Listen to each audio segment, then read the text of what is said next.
Hello, என் அன்பு சொந்தங்கள் அனைவருக்கும் வணக்கம். நான் உங்கள் ராஜா. ராஜாவின் ரியல் ஸ்டோரி பார்ட் 2க்கு போயிடலாம். இதில் நம்ம 9th ஸ்டாண்டர்டில் படிக்கும்போது சில விஷயங்களை நான் உங்கள்கிட்ட சொல்லலாம். அப்போ நம்ம என்ன பண்ணோம்னா, 9th ஸ்டாண்டர்ட் படிக்கும்போது நான் ஸ்கூல் சஸ்பெண்ட் ஆனேன். ஒரு தடவை சஸ்பெண்ட் ஆகலை, 2 தடவை சஸ்பெண்ட் ஆனேன். எப்படின்னா, ஒரு தடவை நான் என் ஃப்ரெண்ட்ஸ் எல்லாமே எங்களுக்கு ஹாஸ்டல் தானே, ஹாஸ்டலில் போட்டு எல்லோரையும் அடைச்சி வச்சுருவாங்க. ஹாஸ்டலில் அடைச்சி வைக்கும்போது சண்டே படம் போடுவாங்க. Sunday non veg. காலையில் எந்திரிச்சா தூங்கி எந்திரிக்கும்போது ஆயில் கொடுப்பாங்க, நல்லெண்ணெய் கொடுப்பாங்க. அந்த நல்லெண்ணெயெல்லாம் நாங்கள் ஸ்டோர் பண்ணி பாட்டிலில் வச்சுப்போம், இட்லி பொடிக்கு யூஸ் பண்ணிக்கிறதுக்காக ஸ்கூலில். அப்புறம் சண்டே காலையில் எண்ணெய் தேய்ச்சி குளிச்சுட்டு, கொஞ்சமாக எடுத்து எண்ணெய் தேய்ச்சி குளிச்சுட்டு, துணிலாம் துவைச்சி போட்டு அப்படி ஃபுல்லாக விசில் அடிப்பானுங்க காலைல. அது 9th 10th மட்டும். அது 11th 12th மட்டும் தான் ஃப்ரீயாக இருக்கும். நம்மளே போய் குளிச்சுட்டு வந்துடுறது. இவங்க போய்ட்டு நம்ம வரிசையாக போகணும். தொட்டியில் தண்ணி இருக்கும். தண்ணி விசில் அடித்தாங்கன்னா நம்ம குளிச்சுட்டு திருப்பி வந்துடணும். அவ்வளோதான். இந்த மாதிரி தான் 9th ஸ்டாண்டர்ட் லைஃப்லாம் நான் ஊர்லேருந்து வந்ததுக்கப்புறம் ஹாஸ்டல் ஃபஸ்ட் டைம் ஹாஸ்டலில். ஸோ ரொம்ப ஒரு மாதிரி இருந்துச்சு. அப்போ ஸ்கூலுக்கு போகிறது, ஹாஸ்டலுக்கு வர்றது, ஸ்கூலுக்கு போகிறது, ஹாஸ்டலுக்கு வர்றது, இவ்வளோ தான். ஜெயில் மாதிரி தான் இருக்கும். ஆனால் ஸ்கூல்னால் டிசிப்ளினாக அந்த மாதிரி ஸ்கூல். சூப்பரான ஸ்கூல். ஃபீஸும் ரொம்ப கம்மி, நல்லாயிருக்கும் ஸ்கூலு. சரி, அப்படி இருக்கும்போது நாங்கள் என்ன பண்ணோம், சரி எங்களுக்கு தான் ரொம்ப போர் அடிச்சிச்சு. நம்ம தான் கொஞ்சம் ஊர்லெலாம் அராத்தாச்சுல.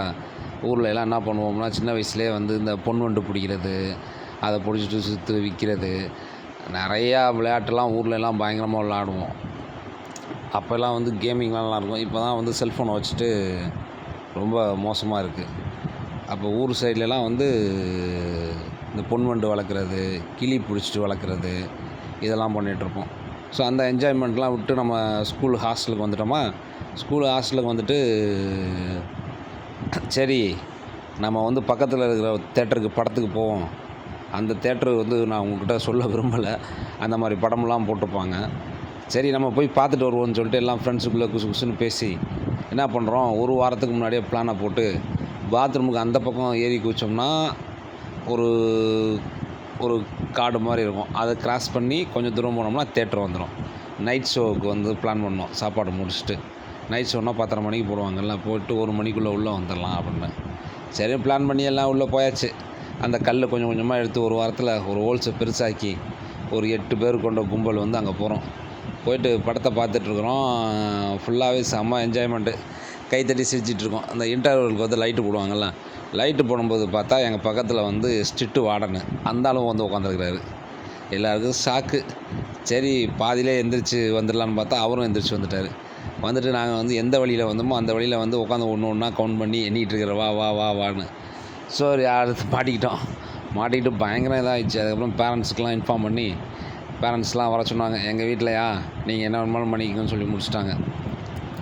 அந்த டயத்தில் என்ன பண்ணாங்க, முட்டி போட்டு நான் கெஞ்சாத குறையாக கெஞ்சி பார்த்தேன். முட்டி போட்டு ஆஃபீஸ் ரூமில் காலிலேருந்து மதியம் வரைக்கும் நீ போட்டானுங்க ஒவ்வொருத்தனையும். அவன் பக்கத்தில் லோக்கலில் இருக்க வீட்டிலேருந்து வந்துட்டானுங்க. அப்பையும் ஒரு 2வது தடவை சஸ்பெண்ட் ஆகிட்டு அப்பையும் நான் மதுரையிலேருந்து தான் வந்தேன்.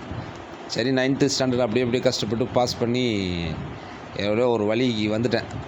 எனக்கு எக்ஸாம்லாம் எப்படி நான் எழுதுவேன்னா, எப்போவுமே சரி எல்லா கொஸ்டின் பேப்பருக்கும் இப்போ கெமிஸ்ட்ரி எடுத்துக்கிட்டாலும் சரி கொஸ்டின் பேப்பர் டோட்டலாக அப்படியே எழுதி வச்சிடுறது. அது கீழே ஆன்சர் அதே திருப்பி எழுதுறது. கண்டினியூட்டிவாக எழுதுவேன், இடையில கேப் விடாமல். ஸோ 9th பாஸ் பண்ணிட்டேன், 10th பாஸ் பண்ணிட்டேன், 11th பாஸ் பண்ணிட்டேன், 12th பாஸ் பண்ணிட்டேன். நான் அப்போ சொன்ன மாதிரி தான். நான் அப்போ உங்கள்கிட்ட சொன்னேன் தெரியுமா, உங்கள்கிட்ட இது மாதிரி காலேஜ் போய்ட்டு ஜாயின் பண்ணி எங்கள் அண்ணன் என்னை ஜாயின் பண்ணி விட்டார், அதோடு வந்துட்டாருன்னு சொல்லிட்டு. அப்போ காலேஜ் முடிச்சுட்டு காலேஜில் நம்ம ஜாயின் பண்ணிட்டோமா. எங்கள் அண்ணன் எங்களை சேர்த்து விட்டு காலேஜில் போயிட்டார் அவர்.